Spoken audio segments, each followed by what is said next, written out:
Yes. Okay, तो दोबारा Saturday को हम आपसे नहीं मिल पाए थे, इसके लिए हम आपसे माफ़ी चाहते हैं। आज हम आगे कंटिन्यू करेंगे चैप्टर। एक सेकेंड, हाँ एक सेकेंड।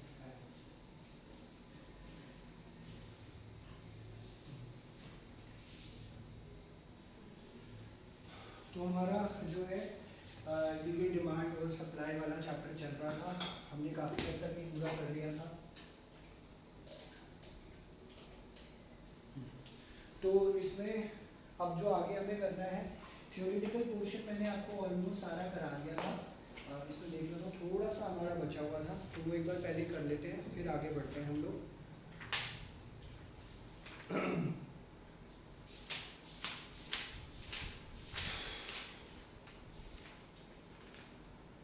हाँ जी, डिटर्मिनेंट्स ऑफ इन्वेस्टमेंट तक हमने किया था, इसकी वीडियो भी अपलोड हो गई थी। और अब जो है हमें आगे करना है, तो इसमें थोड़ी थोड़ी चीज़ें बची हुई हैं, ये हम लोग कर लेते हैं। तो अब जो नेक्स्ट कॉन्सेप्ट हमारे सामने आने वाला है वो है ex ante saving and investment. ठीक है, और दूसरा जो है वो है ex post saving and investment. ठीक है, दो चीज़ें, ex ante saving and investment and ex post saving and investment, ये दो चीज़ें हमारे सामने हैं। अब जैसे हमने जो भी पढ़ा था, जैसे हमने शुरुआत इसकी करी गई थी, तो हमने एग्रीगेट डिमांड पढ़ा, हमने जो है एग्रीगेट सप्लाई पढ़ा, और शुरू में मैंने आपको ये बता दिया था ये सब क्या है, ये सब प्लान्ड है। ठीक है, तो एक्स आंटे का मतलब यहाँ पे जो होता है एक्स आंटे का मतलब यहाँ पे प्लान्ड ही होता है। ठीक है, एक्स आंटे मतलब आ आंटे ये जो आपका माइक म्यूट हो गया है। माइक म्यूट हो गया, एक सेकेंड। हाँ, ये किसने किया? सॉरी, मैंने तो नहीं किया।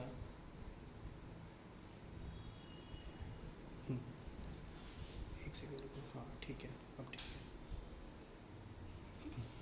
ओके, दोबारा बता देता हूँ। तो मैंने ये बोला कि x ante saving and investment है, एग्रीगेट डिमांड एग्रीगेट सप्लाई हमने पढ़ा था, ये सब प्लान है।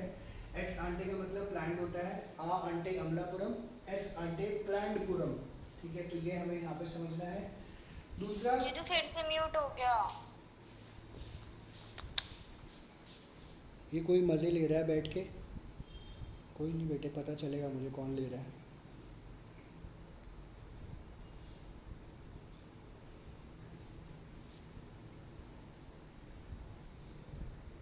एक सेकेंड, हाँ ईशान म्यूट करो तुम अपने आप को ज़रा।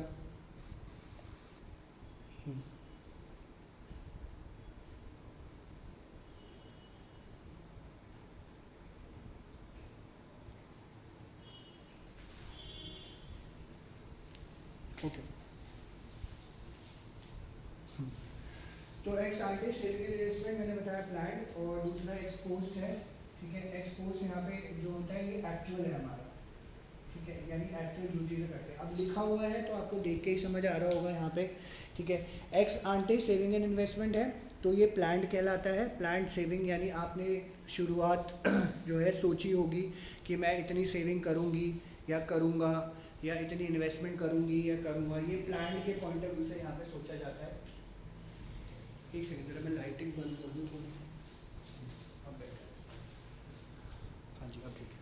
ओके, और एक्सपोज जो होता है एक्चुअल हो जाता है। अगर इसको प्रैक्टिकल टर्म्स में बोले तो सिंपल सी बात है कि अगर मैं इंडिविजुअल हूँ, मैंने बोला कि मैं 5,000 रुपये पर मंथ सेव करूँगा, और 10,000 रुपये या 1,00,000 रुपये ईयर एंड पे मैं इन्वेस्ट करूँगा। ठीक है, ईयर एंड पे। ठीक है, ये चीज़ें, तो ये मेरा एक्स आंटी ये प्लान हो जाएगा। ज़रूरी नहीं होता कि जो आप प्लान करते हो वही होता है। जैसे अभी हम देख रहे हैं कोरोना काल में बहुत सारे लोगों ने प्लानिंग करी हुई थी, बट किसी की भी फुलफिल नहीं हुई। तो एक्चुअली में कभी कभी ये होता है, इसमें 3 सिचुएशन हो जाती है। पहली बात, सेविंग आपने सोचा था कि मैं 5,000 रुपये महीने करूँगा, वो रही एक्चुअल 2,500 रुपये पर मंथ है। ठीक है, तो ये आपको एक्चुअल का कब पता चलता है? एक्चुअल का तब पता चलता है जब लास्ट ईयर एंड होता है, तो आपको समझ आता है कि हाँ यार ये हमने जो प्लान किया हुआ था वो नहीं समझ आया, और जो है हम एक्चुअल जो कर रहे हैं वो ये कर रहे हैं। आपने बोला था इन्वेस्ट करूँगा, नहीं हो पाया, आपने 50,000 पे ही इन्वेस्टमेंट करी, ठीक है, ईयर एंड में। ये दोनों चीज़ें आपको देखने को मिल जाती है। तो इसमें 3 सिचुएशंस हमारे सामने आती है। पहली चीज़ यहाँ पे क्या हो जाती है, जो प्लान्ड सेविंग है वो is equal to planned investment. ये तो पहला हो गया, पहली चीज़। सेकंड क्या कहता है, आपको ध्यान देना है यहाँ पे, planned saving is greater than planned, और नहीं, planned is equal to x, sorry मैं उल्टा लिख दिया, एक second.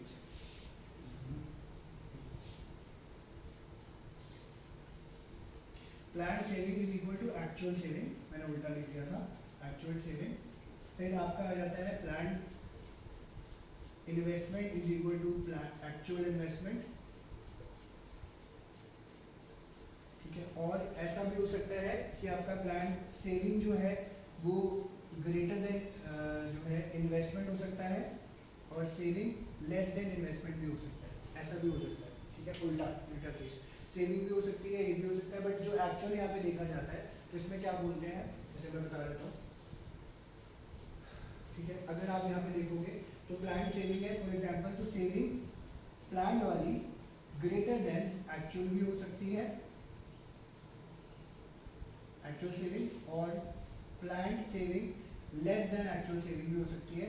Same as a case of investment भी यहाँ पे किया जाता है। शुरू में थोड़ा सा गलत लिख दिया था मैंने, पर यहाँ पे आपको समझ आया। तो मतलब कहने का मतलब है, आप जो प्लान कर रहे हो, चाहे वो सेविंग है चाहे वो इन्वेस्टमेंट है, तो एक्चुअल में वो कम या ज़्यादा दोनों तरीके से हो सकती है। जैसे मैंने आपको ऑलरेडी जो लिख के दिखाई है वो कम दिखाई है, ठीक है। तो ये हो सकता है कि आप कुछ सोच कुछ रहे हो और वो कुछ रहा है, ये भी हो सकता है सोचा कुछ है, बट आप सेविंग इन्वेस्टमेंट फिर ज़्यादा भी कर सकते हो। आपने 5,000 सोचा था, एक्चुअल में 7,000 कर रहे हो, ऐसा भी हो सकता है। और इन्वेस्टमेंट 1 लाख सोची थी, तो आपने सोचा, आपने जो है लास्ट में 1.5 लाख रुपये कर दी। तो ये डिपेंड करता है सिचुएशन टू सिचुएशन। उसी को इन्होंने यहाँ पे एक्सप्लेन किया हुआ है, ex ante saving, ex ante investment, ex post saving, ex post investment. तो इसमें इन्होंने लिखा है कि हम लोग प्लान करने की सोचते हैं, सेव करने की सोचते हैं डिफरेंट लेवल ऑफ इकोनॉमी, और ये प्रोपेंसिटी टू सेव हमारा शो करता है। एक्स आंटे इन्वेस्टमेंट क्या हो जाती है, प्लान जो है फर्म इन्वेस्ट करने की कोशिश करती है डिफरेंट लेवल्स पे, और ये भी हमारा इन्वेस्टमेंट डिमांड फंक्शन के ऊपर डिपेंड करता है, जो कि हमने पीछे पढ़ा था। इक्विलिब्रियम यहाँ पे कहाँ आ जाता है, जब इन्होंने बोला एक्स आंटे सेविंग्स जो है हमारी is equal to ex ante investment हो जाती है, ठीक है। तो ये क्या बोल रहे हैं, इक्विलिब्रियम कहाँ आएगा, ex ante saving is equal to ex ante investment, ठीक है। ये चीज़ इक्विलिब्रियम आपका डिटरमाइन कर रहा होता है, तो इसके ऊपर आप ध्यान दीजिएगा। यहाँ पे इन्होंने बताया, वैसे ये थ्योरी फॉर्म ही आता है, ठीक है। यहाँ पे आपका इक्विलिब्रियम आता है, ठीक है। Ex ante saving is equal to ex ante investment, बराबर बराबर हो जाएगा तो सही रहेगा। तो कहते हैं इकोनॉमी में इक्विलिब्रियम कब डिटरमाइन किया गया है, when planned saving is equal to planned investment, ठीक है। Planned is equal to planned, ये चीज़ बोली गई।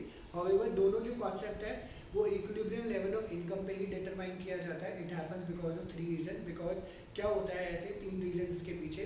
सेविंग कौन करता है, हाउस होल्ड करते हैं। इन्वेस्टमेंट कौन करता है, फर्म्स करती है।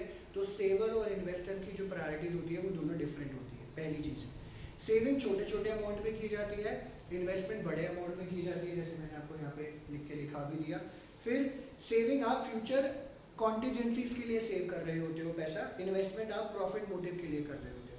तो ex ante ex investment actual में अगर देखा जाता है are not always equal to each other. Because अगर आप देखोगे, मैंने आपको पहले भी बताया था, सेविंग हाउस होल्ड के पॉइंट ऑफ व्यू से करी जाती है और इन्वेस्टमेंट जो है प्रोड्यूसर करता है।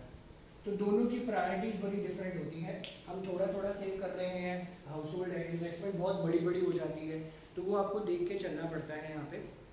एंड वो हमेशा इक्विलिब्रियम लेवल ऑफ इकोनॉमी पे ही होता है, इनकम पे। Ex ante variable form the basis of theory of national income determination. तो हम ये बस ये देख के चलते हैं कि ऐसा होएगा, एक्चुअली में ऐसा नहीं हो रहा, क्योंकि पूरा चैप्टर प्लान्ड के ऊपर। दूसरा इन्होंने बताया एक्स पोस्ट सेविंग और एक्स पोस्ट इन्वेस्टमेंट, ठीक है। इसमें भी वही है, ये सब एक्चुअल है, जो आपने जो सोचा कुछ था हुआ कुछ है, या सोचा कुछ था उससे ज़्यादा हो गया, ये एक्स पोस्ट में आ जाता है। यहाँ पे देखते हो जो भी एक्चुअली रियलाइज है आपने पूरी इकोनॉमी में किया है पूरे साल में, ये सम टोटल होता है प्लान सेविंग या फिर अनप्लान्ड सेविंग। एक्सपोज इन्वेस्टमेंट जो भी एक्चुअल इन्वेस्टमेंट है वही सम टोटल है प्लान्ड एंड अनप्लान्ड इन्वेस्टमेंट का। और एक्सपोज सेविंग और ex post investment are equal at all levels of income, क्योंकि ये इक्विलिब्रियम लेवल पे नहीं देखेंगे, सारे लेवल ऑफ इनकम पे देखा जाता है, क्योंकि आप एक्चुअली में कर रहे हो। ये तो आपने सोचा हुआ था, ये सिर्फ इक्विलिब्रियम लेवल ऑफ इनकम पे होता है, ये किसी भी लेवल ऑफ इनकम पे हो सकता है ये वाला जो एक्सपोज्ड वाला है, क्योंकि आप ये एक्चुअल में करोगे, ठीक है। And planned value of the variables are ex ante measures whereas realized variables are ex post measure। ये इन्होंने यहाँ पे बता दी है। ex ante और ex post आप थ्योरी ऑफ इनकम डिटर्मिनेशन के लिए यूज़ कर रहे होते हो, और नेशनल इनकम डिटर्मिनेशन के लिए भी जो है यहाँ पे जैसे इन्होंने बताया है ex ante variables form the basis of theory of national income determination, जो कि ऑलरेडी हमने चैप्टर कर लिए हैं। तो बेसिक सा यही डिफरेंस है, इन्होंने ये बोला है ex ante और ex post। इसमें इक्विलिब्रियम यहीं पे आता है, इक्विलिब्रियम लेवल ऑफ इनकम पे ही रहना चाहिए, और ये कहीं पे भी किसी भी लेवल ऑफ इनकम पे यहाँ पे देखा जा सकता है, ठीक है। तो ये भी सिचुएशन यहाँ पे होती है। जनरल अगर लेमैन टर्म्स में हम लोग देखें तो हमारे साथ ये एक्चुअली में होता ही है। और लास्ट इन्होंने जो है जो थ्योरी वाला टॉपिक है, जो कि 1 to 1 मार्कर आ ही जाता है, काफ़ी बार ये कवर होता है, full employment, involuntary employment, structural employment, frictional employment, इस तरीके से आपने छोटी क्लासेस में भी पढ़ा हुआ है। फुल एम्प्लॉयमेंट आपका क्या होता है, तो क्योंकि हम देखो नेशनल इनकम पढ़ के आए हैं और ये aggregate demand and related concept है। फुल एम्प्लॉयमेंट एक ऐसी सिचुएशन है in which all those people who are willing and able to work at existing wage rate get work without any undue difficulty. तो कहने का मतलब सारे लोग जो काम करना चाहते हैं और काम एक्चुअली में करना चाहते हैं और उनको ऑफर भी किया जा रहा है, वो कर भी रहे हैं एग्जिस्टिंग वेज रेट पे, उसको हम लोग फुल एम्प्लॉयमेंट बोलेंगे। और फुल एम्प्लॉयमेंट का मतलब होता है that there is no unemployment, ठीक है। कोई भी अनएम्प्लॉयमेंट किसी तरीके की नहीं होगी, हर किसी के पास काम होएगा, लेबर डिमांड और सप्लाई बराबर बराबर होती है। बट मैक्रो इकोनॉमिक्स में कहते हैं फुल एम्प्लॉयमेंट के टाइम पे भी किसी कुछ तरीके की अनएम्प्लॉयमेंट हमारे सामने आ जाती है। इसका मतलब कहने का यह है, it means full employment does not stand for zero unemployment और 100% एम्प्लॉयमेंट। तो मतलब इसमें थोड़ा सा ग्लिच है, थोड़ी सी कमियां हैं। तो कहने का मतलब यही हो जाता है, फुल एम्प्लॉयमेंट के टाइम पे दो चीज़ें यहाँ पे कवर होती हैं हमारी, दो तरीके के अनएम्प्लॉयमेंट है, जो है frictional unemployment and structural unemployment. ये सब 1-2 मार्कर है, ध्यान रखिएगा, आपकी बुक में लिखा भी होगा, वहीं पे मार्क कर लीजिए। फ्रिक्शनल अनएम्प्लॉयमेंट क्या है, it refers to temporary unemployment which exist during the period when workers leave one job and join some other. तो जैसे अभी क्या है, आपने जैसे मान के चलो आप एक जॉब कर रहे हो और दूसरी जॉब में आपको जाना है, वहाँ पे आपका टाइम गैप हो जाता है, कभी कभी ऐसा देखने को मिलता है 1 महीने का, 10 दिन, 15 दिन या 2 महीने का, इस तरीके, क्योंकि आप नोटिस पीरियड सर्व करते हो। तो उस केस में आपको फ्रिक्शनल अनएम्प्लॉयमेंट बोलते हैं। ये मार्केट इम्परफेक्शन की वजह से, लैक ऑफ मार्केट इन्फॉर्मेशन की वजह से, या जॉब्स की अवेलेबिलिटी नहीं है, परफेक्ट मोबिलिटी नहीं है, आपने नई मशीन इंट्रोड्यूस करी है, नेशनलाइजेशन हो गया, ब्रेकडाउन हो गया प्लांट का, तो फ्रिक्शनल अनएम्प्लॉयमेंट कभी कभी ऐसा देखने को मिल जाता है। स्ट्रक्चरल अनएम्प्लॉयमेंट क्या होती है, मिसमैच हो जाता है, ठीक है। डिमांड किसी चीज़ की है मार्केट में और आप कुछ और चीज़ करके बैठे हो, ठीक है। तो डिमांड एक स्पेसिफिक टाइप के वर्कर की है और काम कुछ आपको और कुछ आता है, तो इसको हम लोग स्ट्रक्चरल अनएम्प्लॉयमेंट बोलते हैं। और ये स्ट्रक्चरल चेंजेस की वजह से हो जाता है। फॉर एग्जांपल जब कंप्यूटराइजेशन हुआ था तो लोगों को कंप्यूटर की नॉलेज नहीं थी, तो जो है फ्रिक्शनल अनएम्प्लॉयमेंट यहाँ स्ट्रक्चरल अनएम्प्लॉयमेंट देखने को मिला था। हो जाता है कभी कभी, डिमांड किसी चीज़ की आ रही है, सप्लाई किसी चीज़ की हो रखी है, तो ऐसे देखने को मिल जाता है। एंड ये जो दो टाइप की अनएम्प्लॉयमेंट बोलते होती है, इसको हम लोग बोलते हैं, अंडरलाइन कर लेना, नेचुरल रेट ऑफ अनएम्प्लॉयमेंट, ठीक है। ये मार्क कर लीजिएगा, 1 मार्कर में आ सकता है, 2 मार्कर में आ सकता है, नेचुरल रेट ऑफ अनएम्प्लॉयमेंट, ठीक है।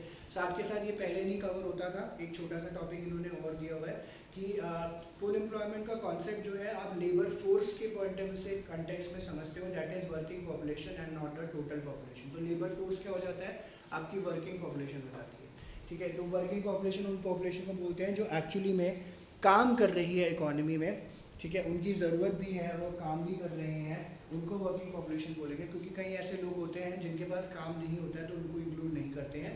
Labour force refers to that part of population which is physically and mentally able at the same time willing to work. It means children and old person will not be considered as they are not suppose to be employed even during full employment. क्योंकि ये dependent population होती है हमारी, 0 से लेकर 14 साल तक, और 64 एंड अबव ये डिपेंडेंट पॉपुलेशन है। वर्किंग पॉपुलेशन 15 से लेकर 63 साल तक है। तो इसी के बीच में जो लोग काम कर रहे हैं उसको लेबर फोर्स माना जाता है, जो लोग नहीं हैं उनको लेबर फोर्स में इंक्लूड नहीं करते हैं, ठीक है। ये चीज़ उन्होंने यहाँ पे बताई है। तो ये आपका फुल एम्प्लॉयमेंट है, सबके पास काम है एग्जिस्टिंग वेज रेट पे। फ्रिक्शनल में आपका जो है आप जॉब चेंज करते हो तब थोड़ा सा टाइम गैप हो जाता है। स्ट्रक्चरल में मिसमैच हो जाता है डिमांड एंड सप्लाई के बीच में, डिमांड किसी चीज़ की है, सप्लाई किसी चीज़ की आ रही है। और दो कॉन्सेप्ट जो बोर्ड में 1122 मार्कर काफ़ी बार आया हुआ है, involuntary unemployment and voluntary unemployment, ठीक है। 1122 मार्कर इनवॉलेंट्री नाम से ही पता चल रहा है, इनवॉलेंट्री अनएम्प्लॉयमेंट, ठीक है। तो आप नहीं चाहते हो फिर भी अनएम्प्लॉयड हो, आप नहीं चाहते हो फिर भी आप अनएम्प्लॉयड। तो कहने का मतलब ये है एक ऐसा अनएम्प्लॉयमेंट जहाँ पे वो सारे लोग who are willing and able to work, काम करना चाहते हैं at the existing wage rate but do not get work, उनको काम ही नहीं मिलता है, ठीक है। तो इस इनवॉलंटरी एम्प्लॉयमेंट के अंदर people are under employment against their wishes और under compulsion. It must be noted that only involuntary unemployment is considered while estimating the total employment in an economy. तो हम सिर्फ इसी को कंसिडर करके चलते हैं जब भी हम टोटल एम्प्लॉयमेंट देखते हैं, क्योंकि ये सिर्फ यही बताता है कि काम, आपको काम ही नहीं मिल रहा है, काम करना चाहते हो बट काम ही नहीं मिल रहा, ठीक है। और वॉलंटरी अनएम्प्लॉयमेंट क्या होती है, ये आपकी मर्जी से होती है, आपको काम भी मिल रहा है, आपको सैलरी भी मिल रही है, सब कुछ मार्केट में ऑफर किया जा रहा है, बट आपका मन है नहीं हम तो इंजॉय करेंगे लाइफ को, राजा महाराजाओं की जिंदगी बिताएंगे, तो हम ये चीज़ नहीं करते हैं। एंड वॉलंटरी अनएम्प्लॉयमेंट को हम लोग अनएम्प्लॉयमेंट कैलकुलेट करते वक्त, अनएम्प्लॉयमेंट निकालते वक्त हम लोग कैलकुलेट नहीं करते, ठीक है। ये इन्होंने यहाँ पे बात बताई। तो ये छोटे छोटे कॉन्सेप्ट से, और इसमें ये हमारा ख़त्म हो गया, ठीक है। थियोरेटिकल पार्ट जो है हमारा वो सारा ख़त्म हो गया। यहाँ तक किसी को अगर कोई डाउट है तो वो पूछ सकता है अनम्यूट करके, वरना हम आगे बढ़ेंगे। अगर किसी को भी किसी तरीके का डाउट है तो हम लोग आगे जो है पूछ लो अनम्यूट करके, वरना आगे बढ़ते हैं। एक सेकेंड।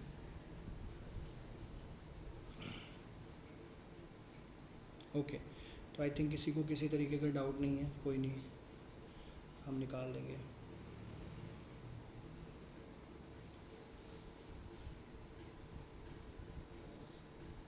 एक सेकेंड।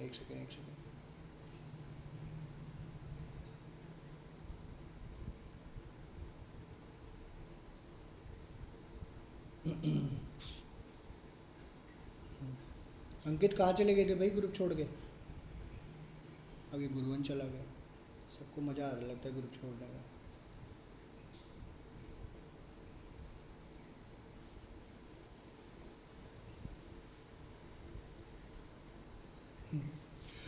ओके, तो आगे हम, सर हाँ जी, सर को रिमूव कर दिया सर अभी। कि रिमूव कर दूँ, क्या हो गया? सर अभी रिमूव कर दिया अभी। अच्छा, मैंने रिमूव कर दिया तो नहीं है, मैंने रिमूव तो नहीं किया यार, एक मिनट रुको।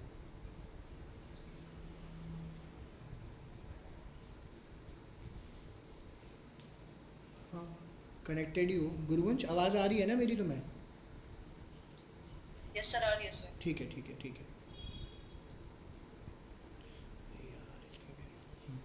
चलो जी आगे बढ़ते हैं, ठीक है। तो अब जो नेक्स्ट कॉन्सेप्ट है, मैंने आपको बता दिया ये चैप्टर थ्योरेटिकल वाला जो कवर हुई है, वीडियो रिकॉर्डिंग मैंने बताया आपको हुई रही है, तो इसको मैं मिटा रहा हूँ।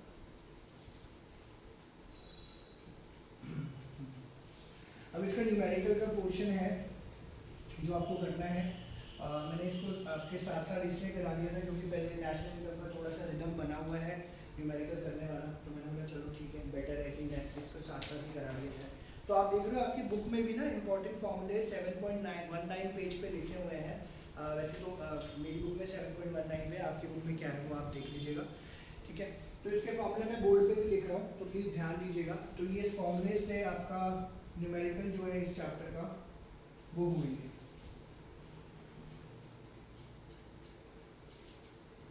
ठीक है जी। तो हमने शुरुआत जैसे करी थी, सबसे पहला फॉर्मूला जो हमारे सामने आया था इस चैप्टर का वो था AD is equal to C plus I, ठीक है। टू सेक्टर इकोनॉमी का था। मैंने अब ये ध्यान रखना, इनकम जो है हमारी उसको कंज्यूम करते हैं, सेव करते हैं या फिर इन्वेस्ट करते हैं, तीन चीज़ें यहाँ पे कर रहे होते हैं, इनकम जो भी हमारी होती है, ठीक है। तो सबसे पहला फॉर्मूला जो हमारे सामने आया था वो ये था AD is equal to C plus I, ठीक है। एक सेकेंड, हाँ थोड़ा सा, ठीक है जी। उसके बाद हमारे पास आया था AS C प्लस S, ठीक है। तो AD जो है एग्रीगेट डिमांड है, सी जो है आपका कंजम्पशन है, ये आपका इन्वेस्टमेंट है, ठीक है, ये भी कंजम्पशन है और ये सेविंग है, ठीक है, सेविंग के पॉइंट। एग्रीगेट सप्लाई, ये एग्रीगेट सप्लाई के नाम से जाना जाता है या फिर इसको नेशनल इनकम भी हम लोग बोलते हैं, ठीक है। और इसको हम लोग दूसरे तरीके से भी लिख सकते हैं, y is equal to C plus S. ये तो A D is equal to C plus I लिखा जाता है। तो आप देख लो इनकम, कंजम्पशन, इन्वेस्टमेंट और सेविंग यहाँ पे आ गई, y is equal to consumption plus saving, ठीक है।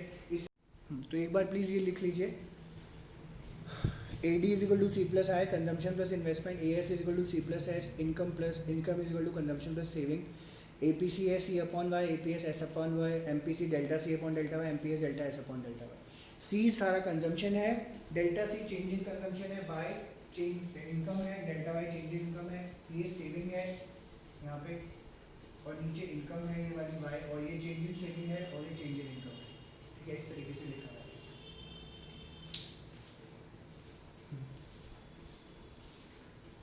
नोट डाउन कर लो। तो मैं पहले ऊपर वाला मिटा देता हूँ, फिर हम आगे लिखते हैं इसको, ये वाला पोर्शन का मिटा देता हूँ, ठीक है। उसके बाद अब इसका हमने रिलेशनशिप भी पढ़ा था, तो 7th हमने पढ़ा था A P C plus A P S is equal to 1, या फिर इसको ऐसे भी लिखा जा सकता है, A P C is equal to 1 minus A P S, या A P S is equal to 1 minus A P C, ठीक है जी। ये तो पहली चीज होगी। फिर एम पी सी वाला भी पढ़ा था, M P C plus M P S is equal to 1, या फिर इसको ऐसे भी लिखा जा सकता है, M P C is equal to 1 minus M P S, ठीक है। और इसको ऐसे भी लिखा जा सकता है, M P S is equal to 1 minus M P C, ठीक है जी। और जहाँ जहाँ एम पी सी है वहाँ पे आप उसका भी फॉर्मूला लगा सकते हैं, कभी कभी आपसे पूछ लेते हैं, तो वहाँ पे उसका भी फॉर्मूला आप अप्लाई कर सकते हैं। जैसे ए पी सी दिया हुआ है, तो अगर मान के चलो ऐसा भी कुछ हो सकता है कि एक क्वेश्चन दिया है, तो आप इसको ऐसे भी लिख सकते हो, A P C is equal to 1 minus A P S है तो एस अपॉन वाई, या एम पी सी आ गया फॉर एग्जाम्पल, तो 1 minus delta S upon delta Y, ठीक है जी। तो ये क्या डिनोट करता है, ये डिनोट करता है एम पी एस, और ये क्या डिनोट करता है, ये डिनोट करता है ए पी एस, ठीक है। वाइस वर्सा बाकी कुछ भी कर सकते हो, ठीक है जी। तो ये जो है इसका फॉर्मूला है सारा, इसको भी नोट डाउन कर लो आप एक बार। मैं नीचे वाला पोर्शन मिटा देता हूँ, ठीक है, ऊपर वाला एक बार नोट कर लो।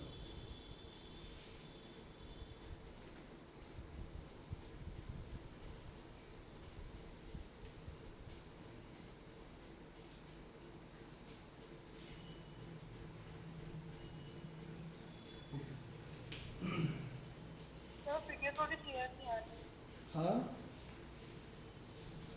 तो वीडियो में थोड़ी क्लियर नहीं आ रही। वीडियो क्लियर, तुम्हारे नेट की प्रॉब्लम होगी, देखो यहाँ से तो क्लियर फीड जा रहा है। अब ठीक है, बुक में है लिखा हुआ है, देख लो थोड़ा सा ये क्लियर। जो ब्लैक वाले से जो लिखा हुआ है ना वो क्लियर है, जो ब्लू से है ना वो थोड़ा सा ब्लर हो रहा है। अच्छा, ब्लू वाला मैं चेंज कर दूंगा, कोई दिक्कत, मैं बता देता हूँ। ये जो ब्लू वाला लिखा हुआ है एम पी सी अब प्लस, ठीक है बिल्कुल क्लियर हो गया। अच्छा ठीक है, ठीक क्लियर है। हो गया। दीपिका दिख रहा है तुम्हें, देखो। इस तरफ थोड़ा हो गया। हाँ, वो इंटरनेट की इशू की वजह से हो जाता है कभी कभी, कोई बात नहीं। हाँ, मैं ब्लैक से ही लिख देता हूँ, कोई प्रॉब्लम नहीं, ठीक है, ओके। तो इसके बाद जो है आपका जो है, जैसे अभी हमने कंजम्पशन, ये प्लीज़ ये दोनों फॉर्मूले आप नोट करिएगा, इम्पोर्टेंट है। एक तो आपका कंजम्पशन फंक्शन का है, ठीक है, विच इज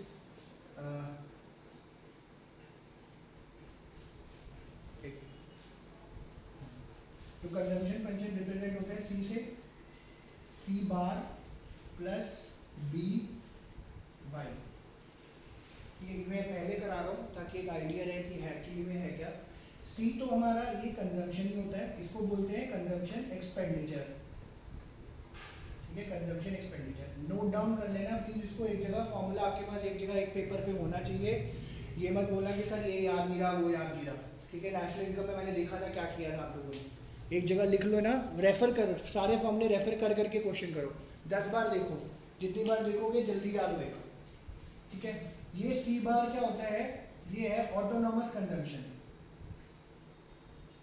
ऑटोनॉमस कंजम्पशन। ठीक है जी, ऑटोनॉमस कंजम्पशन मैंने बोला था जीरो लेवल ऑफ इनकम पे जब आप कुछ भी कंज्यूम कर रहे होते हो तो उसको ऑटोनॉमस कंजम्पशन के नाम से जानते हैं। ये सी बार है। ये जो बी है, बी को बोलते हैं यहाँ पे एमपीसी। ठीक है, और इसका फॉर्मूला क्या है, delta C upon delta Y. याद रखना, बी को रिप्रेजेंट करा जाता है एमपीसी से, बी को बोलते हैं MPC, delta C upon delta Y. ठीक है जी, और ये जो वाई है ये आपका तो इनकम ही होता है, ये मैंने आपको पहले ही बता दिया। इसको लिखो एक जगह, याद रहेगा।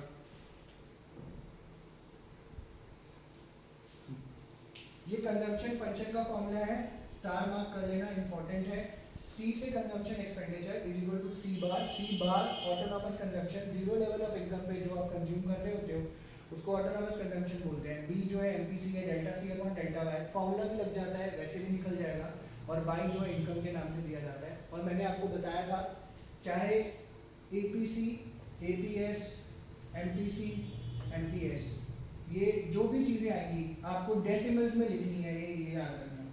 ठीक है, परसेंटेज में नहीं लिखना है क्योंकि कैलकुलेशन यहाँ पे डेसिमल्स में ही किया जाता है। तो 0.7060 जो भी होएगा इस तरीके से आप रेफर करके चलोगे, लिख के चलोगे, आपके जो भी आएगा, जो भी टर्म्स वहाँ पे होंगे, तो ये प्लीज़ ध्यान रखिएगा, ठीक है, वरना गड़बड़ हो सकती है। ठीक है जी, और दूसरा जो है फॉर्मूला जो कि एक्चुअली में और इससे साथ साथ ही इंपॉर्टेंट है, वो है सेविंग फंक्शन। ये सेविंग फंक्शन का फॉर्मूला है, आगे क्योंकि न्यूमेरिकल्स आएंगे। तो एस बड़ा, ये हमेशा याद रखना, सी यहाँ पे बड़ा होगा, ये छोटा सी होएगा, प्लस बी छोटा होएगा, वाई बड़ा होएगा, ऐसे ही लिखना, प्लीज गड़बड़ मत करना।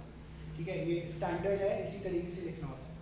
एस बड़ा सेविंग, तो यहाँ पे आ जाएगा माइनस सी बार प्लस 1 माइनस बी वाई। ठीक है जी, ये मैं बताता हूँ क्या होता है, पहले लिख लीजिए आप। सेविंग फंक्शन है आपका एस बड़ा, ठीक है, तो ये आपका एक्चुअली क्या हो जाएगा, ये हो जाएगी आपकी सेविंग।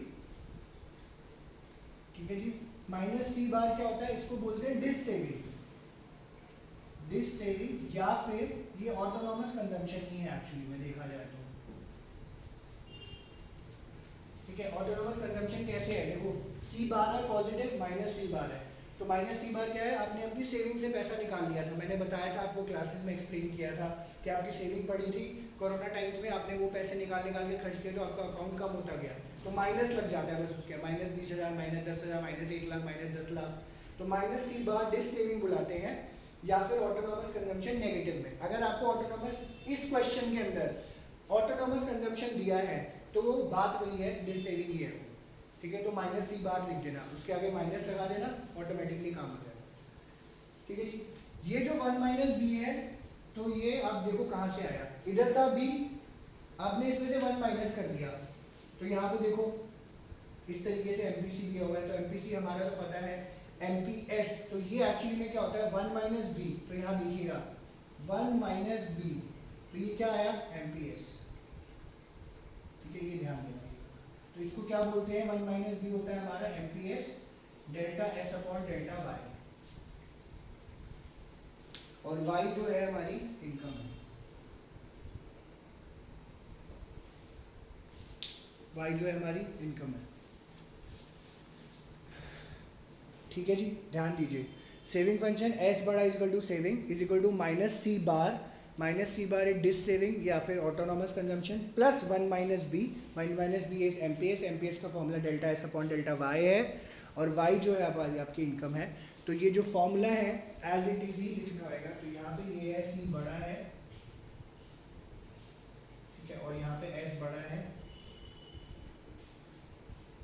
तो इसके ऊपर ये आपको अभी आगे आएगा न्यूमेरिकल्स करने के लिए, मैंने आपको पहले ही लिखवा दिया। एक शीट पे ढंग से लिख लेना, इधर उधर मत करना, फॉर्मूला रेफर करो, कोई दिक्कत नहीं है, मुझे कोई प्रॉब्लम नहीं, न्यूमेरिकल्स बस होने चाहिए आपके। ठीक है जी,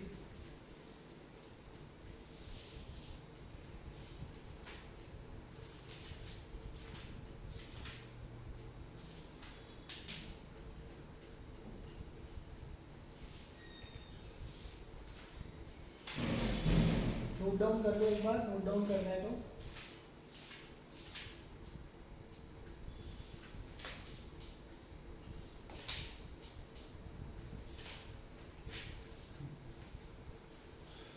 दो मिनट दे रहा हूँ, नोट डाउन कर लो, फिर मैं आपको एक क्वेश्चन करके दिखाता हूँ। अभी कंजम्पशन फंक्शन और सेविंग फंक्शन का क्वेश्चन नहीं आएगा, फिलहाल जो है मैं आपको सारा एपीसी वाला एक क्वेश्चन करके दिखाता हूँ, और इसके मैं आपको फिर क्वेश्चंस भी भेज दूंगा कि कैसे आपको करने होंगे। फिलहाल ये नोट कर लीजिए, 2 मिनट दे रहा हूँ, फटाफट नोट करो।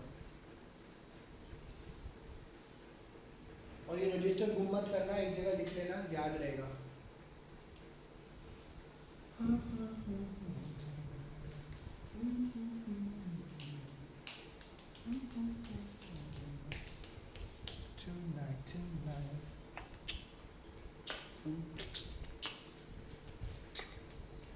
किसी को भी अगर हल्का सा डाउट है तो अनम्यूट करके पूछ ले। यहाँ से आगे बढ़ गए तो न्यूमेरिकल्स में घुस जाओगे, फिर तो दिक्कत, पता चले दिक्कत आ रही हो। ठीक है, किसी को भी न्यूमेरिकल्स करते हुए दिक्कत हो रही होती है, जैसे अभी पीछे वंशिका, दीपिका, इन लोगों को प्रॉब्लम हुई थी। अगर नहीं समझ आया, वैसे तो ये ईजी है, तो आप पूछ सकते हो अनम्यूट करके।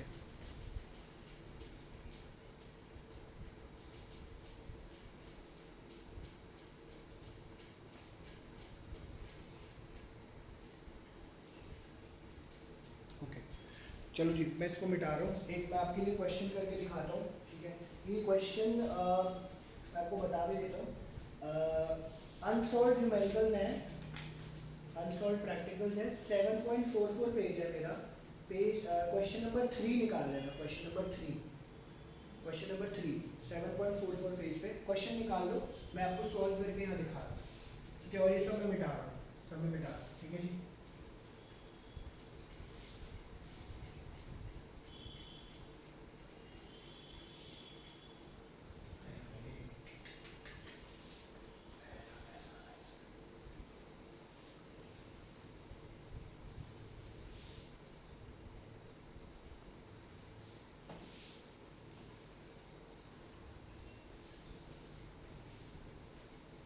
ठीक है।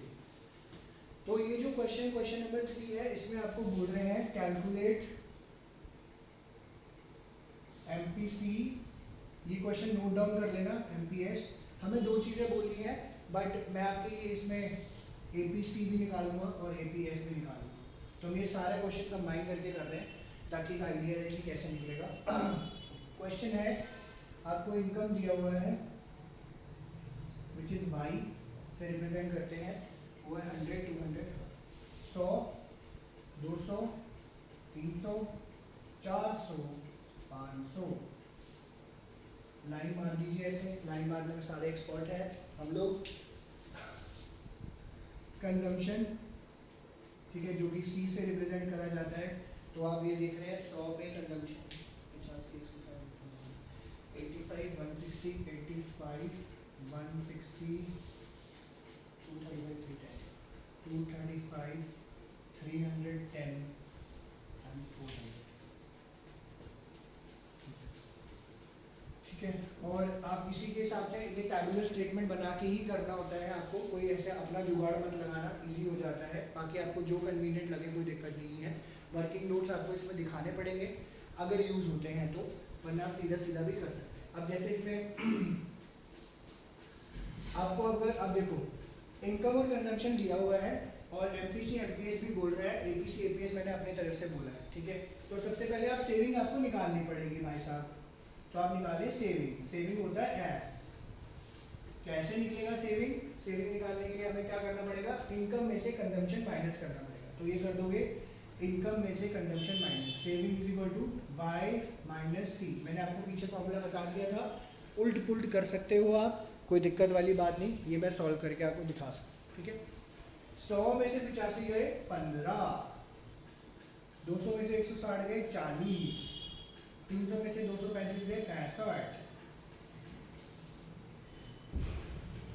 400 में से 310 गए 90 और 500 में से 400 गए 100। ठीक है जी, ये आपका आ गया सेविंग। आपको क्वेश्चन में ये पहली चीज होती है, जब आपको देखो लिखा हुआ है एमपीसी एमपीएस, एमपीसी तो निकल जाता है, एमपीएस नहीं निकलता, उसके लिए आपको सेविंग निकालनी पड़ेगी। ठीक है, तो इस तरीके से निकलेगा। ठीक है, पहली चीज। अब इसको स्टेप वाइज कर सकते हो। इजी वाला क्वेश्चन क्या होता है, आप सबसे पहले एपीसी निकालो। एपीसी होता है सी अपॉन बाय, ठीक है। थोड़ी सी जगह मेरे पास कम है, बट मैं आपको नेक्स्ट उसमें शिफ्ट कर दूंगा, कोई दिक्कत नहीं, ठीक है। सी अपॉन बाय, अब देखो तो कंजम्पशन पहले लेवल से ही निकल जाता है। सी अपॉन वाई है 85 अपॉन 100 है, तो यहाँ पे मैं लिख देता हूँ 85 अपॉन 100 0.85, ठीक है। फिर है 160 अपॉन 200 160 अपॉन 200, 0 से 0 कट गया और 2, तो ये हो जाएगा 0.80, ठीक है। थोड़ा सा छोटा लिखा हुआ है पर मैं अनाउंस कर रहा हूँ। फिर 235 300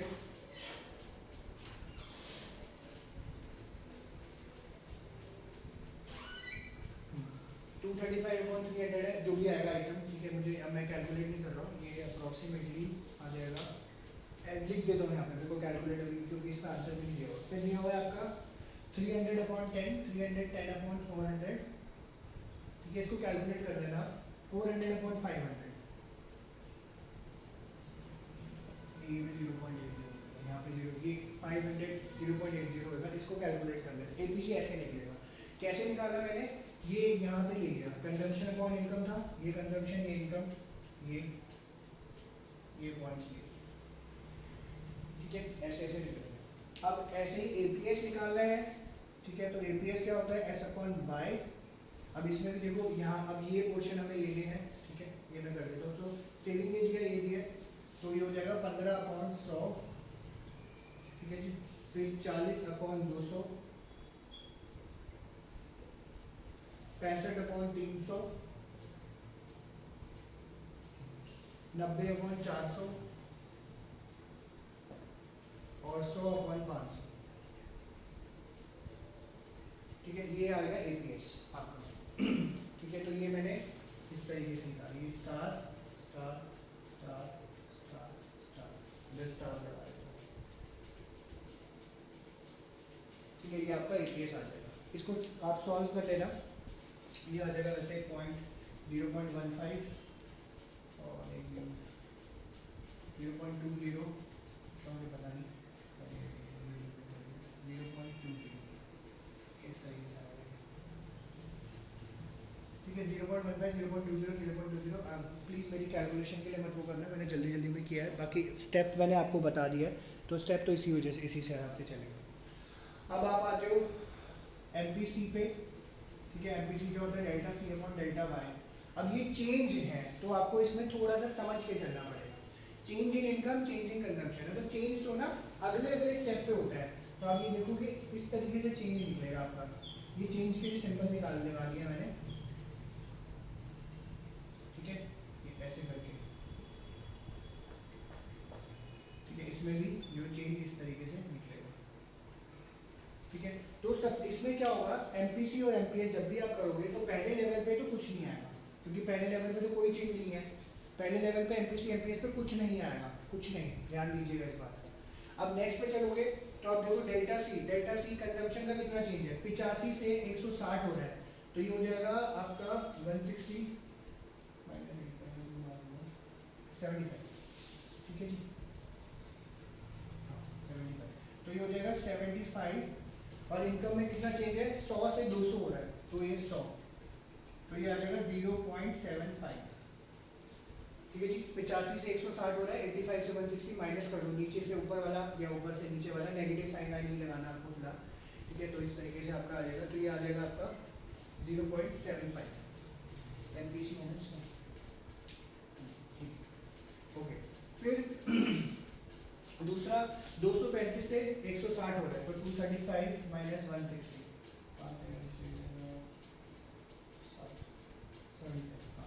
तो 75 अपॉन फिर 100 हो जाएगा, क्योंकि 200 से 300 हो रहा है, ये 200 से 300 हो रहा है, तो ये भी फिर 0.75 यहाँ पे, ठीक है जी।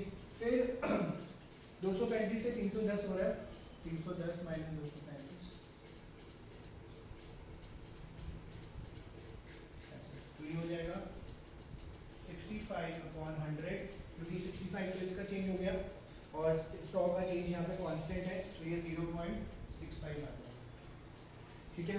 और 310 से 400 हो रहा है 90, और 100 का ही चेंज है इनकम का, तो ये 0.90 है। आप अपनी बुक चेक कर लेना, वहाँ पे भी आंसर सेम है। ठीक है, ये आ गया MPC। ठीक है जी, ये इन्होंने यहाँ पे MPC बताया। थोड़ा सा स्क्रीन आपको छोटी सी नज़र आ रही होगी, मतलब वर्ड्स, पर ये देख लेना, मेरी वीडियो रिकॉर्डिंग में प्रॉपरली आ रहा है वहाँ पे, तो आप इसको रेफ़र कर लीजिएगा। ठीक है, और अब देखो इसमें स्मार्ट वर्क है, बट आपको ना ये कैलकुलेट करके दिखाना पड़ेगा। एक चीज़ निकल जाएगी, दूसरी निकालनी पड़ेगी। ठीक है, अब यहाँ पे आप देख सकते हो, मैं आपको बता देता हूँ। देखो 0.85 0.15 1 0.80 0.20 1 0.80 0.201, टोटल 1 आना चाहिए। हमने रिलेशनशिप किया था, टोटल 1 आना चाहिए। अब देखो MPC आ गया, MPS निकालना है, मैं यहाँ लिख रहा हूँ। ठीक है, मैं निकाल के सॉल्व करके नहीं दिखा रहा, बट आपको दिखाना है। मेरे पास बोर्ड पे जगह नहीं है फिलहाल, तो मैं इसका डायरेक्टली कर रहा हूँ। पहला तो नहीं आएगा, दूसरा क्या है, बचा हुआ 0.25 यहाँ पे, इसका क्या आया, फिर 0.25 बचा हुआ रिमेनिंग 0.65 0.35 और 0.90 0.10,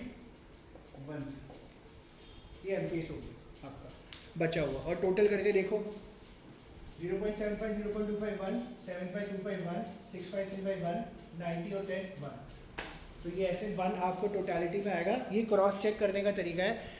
LCM इजिकल टू क्या था वो, left LHS is equal to RHS, जो मैथ्स में हम लोग करते थे। ठीक है जी, तो ये ऐसे न्यूमेरिकल आपका ये किया जाएगा। ये ओवरऑल फुल फ्लेजेड न्यूमेरिकल है ये वाला, इसके अलावा इसमें कुछ नहीं है। हाँ, जो इसमें जो घूम फिर के न्यूमेरिकल आता है वो क्या आता है, बीच की आइटम उड़ा देते हैं। तो बीच की आइटम जब उड़ जाती है तो थोड़ा सा कन्फ्यूजन हो जाती है। तो बट अगर न्यूमेरिकल आपको आता है तो आप आराम से कर सकोगे। ये क्लियर है सबको, सारे के सारे लोगों को, ये जो अभी कराया मैंने, ईशान, तनिष, कीरत, अंकित, हाँ जी। Yes sir. जो आपने बताया ना 1 वाला बताइए, वाला फिर दोबारा बताना चेक करने का तरीका है। 1 मैंने आपको अभी रिलेशनशिप पहले लिख के दिखाया था ना दीपिका, ये 1 टोटल में 1 ही आएगा हर जगह, जो भी न्यूमेरिकल करोगे आपका 1 रहेगा। 0.85 0.15 1 0.80 0.201 0.80 0.201, इसको मैंने कैलकुलेट नहीं किया अभी। यहाँ पे MPS है 0.75, रिमेनिंग हो गया, क्योंकि MPC का फॉर्मूला, MPS का फॉर्मूला 1 माइनस MPC हो जाएगा।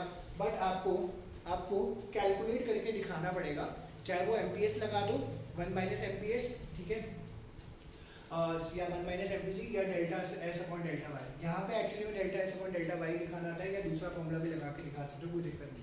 तो 0.75 0.251 75251 65351 और 0.90101, तो ये टोटल 1 ही आता है, क्योंकि रिलेशनशिप हमने पढ़ा था APC plus APS is equal to 1, MPC plus MPS is equal to 1, ऐसे आता है। अब आई दीपिका समझ बात? ठीक है, समझ आया। गुरुवंश बका, बाकी सारे लोग, रितिका, वंशिका, ये सब समझ आया आपको जो कराया? Yes sir. ठीक है, ठीक है, Yes. हाँ जी, ठीक है, ठीक है, ठीक है। तनिष्क, तुम्हें समझ आ गया? ईशान, कीरत? Yes sir. ठीक है, ठीक है, यस सर, यस सर। ठीक है, ठीक है, ठीक है, सर आ गया। ठीक है। और नेक्स्ट अपना जो है, ठीक है, तो आज हम लोग इतना ही कर रहे हैं। 1 मिनट होल्ड करना, आज हम लोग इतना ही कर रहे हैं, आप इसकी प्रैक्टिस करना। ठीक है, मैं अभी आपको ना 5-7 मिनट मुझे दो, मैं आपको कुछ क्वेश्चंस भेजता हूँ, 2 क्वेश्चंस ही भेजूंगा, वो एक बार करके आप देखना। 1 मिनट होल्ड करो, ठीक है जी। सो आज के लिए thank you very much. Hold करेगा, जाइएगा नहीं। Thank you.